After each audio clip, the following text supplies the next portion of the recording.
Coming up on Maverick Postgame, we got highlights from the barn burner in Saturday's football game. Plus, both men's and women's soccer came away victorious this past weekend, and we've got you covered with recaps of both. All that and more for your eyes to see next.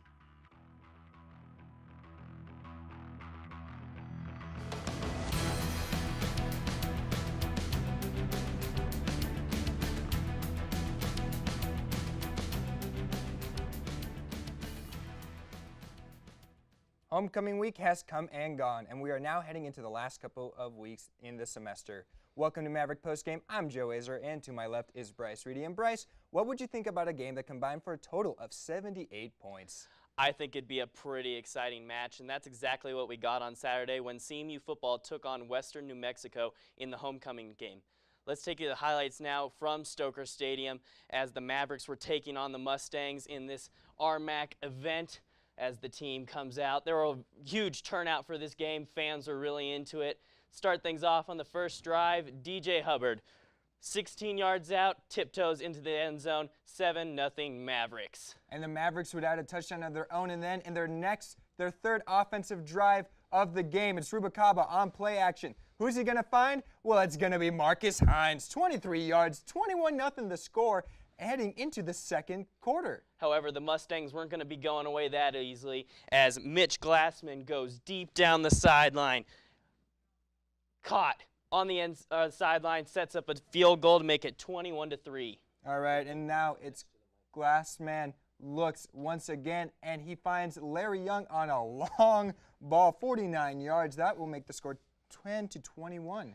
However, the Mavericks came back with an answer as Salim behind the play could go all the way. Touchdown, Salim Cleghorn had the pick six, and that gave the Mavericks a 28-13 halftime lead. Actually, before the half, Mitch Glassman and the Mustangs would answer right back. It would be Xavier Ayers, another long ball for the Mavs, 20-20 the halftime score. Look at those fans. They seem concerned for the Mavericks, and they get the ball back, but it's Revis Island. It's alive and well in this game. That was his fourth interception. He's shaking. He's baking. He dives for the pylon. It's a touchdown, 22 yards. That makes the score 38-20 Mavericks.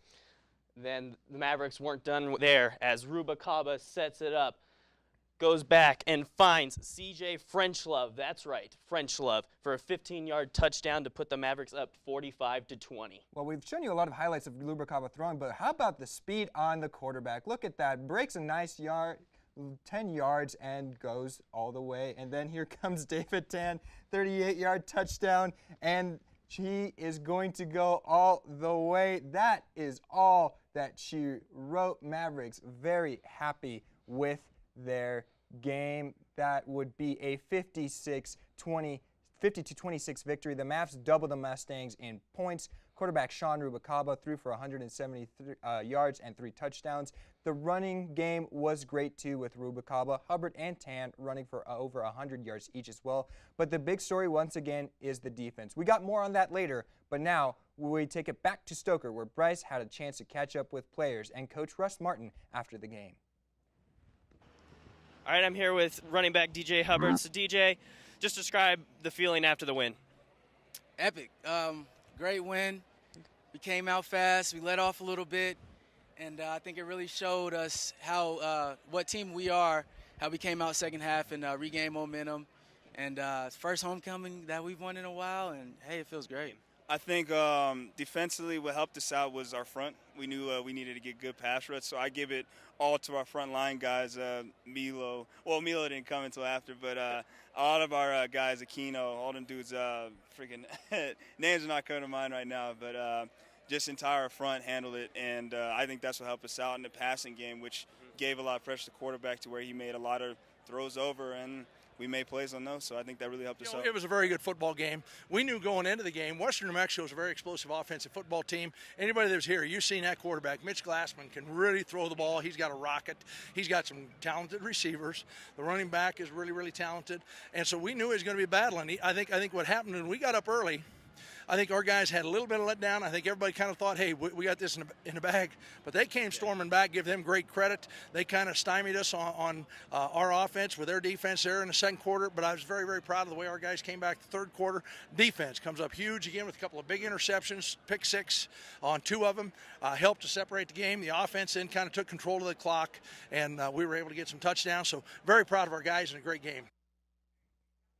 Like we previously said, the defense was the big story on Saturday. After getting beat deep on the long balls a couple of times in the second quarter, the Maverick secondary redeemed themselves in a big way.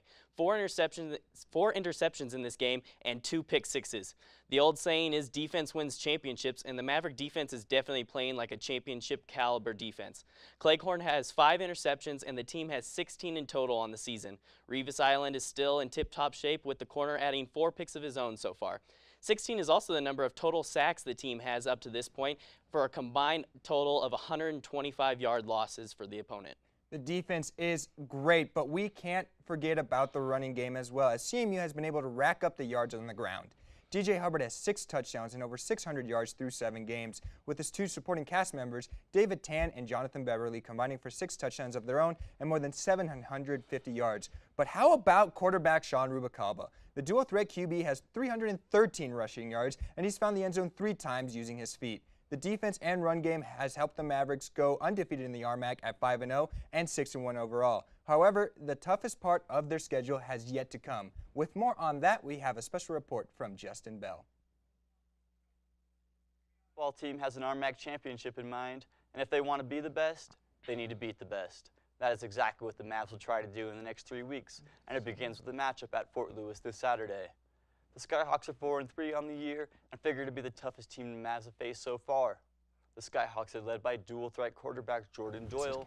The threat of a mobile quarterback usually CMU's advantage, considering athletic ability of quarterback Sean Rubalcaba, but not in this game, as the Iowa State transfer Doyle is a definite threat to scramble out of the pocket. He already has 544 rushing yards on the year, good for second on the team, combining with running back P.J. Hall, who has gone over 120 yards 3 times so far this season, and you have a much bigger challenge than Mitch Glassman and Marcus Rogers of Western New Mexico from a week ago. Big-time plays from Salim Cleghorn and Dustin Rivas were the difference last game. Who will be the hero this week?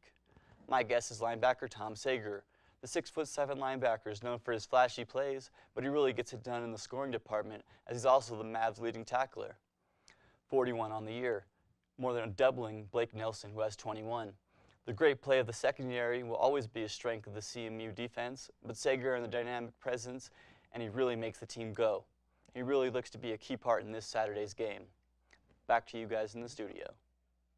Switching gears now, the men's soccer team was looking for the 10th win of the season on Sunday against a very mediocre CSU Pueblo team. CMU controlled the game from the start, outshooting the Wolves 19-5 in the game and 11-3 in shots on goal. However, the team was only able to muster up 1 goal in the entire game thanks to a Kevin Del Mazo goal in the 48th minute. In the end, it was enough to take down the Wolves and move the Mavericks to a 10-3-1 record on the season. This weekend will prove to be a test for the Mavericks as they face off against both UCCS and MSU.